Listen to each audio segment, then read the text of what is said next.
Ito na yung binili natin kanina sa palengke mga sangay. Ang laki. Halos 2.5 kilo. Yung timbang kanina ng tinimbang.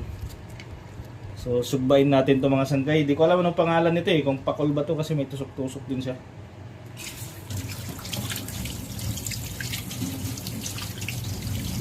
Sobrang laki.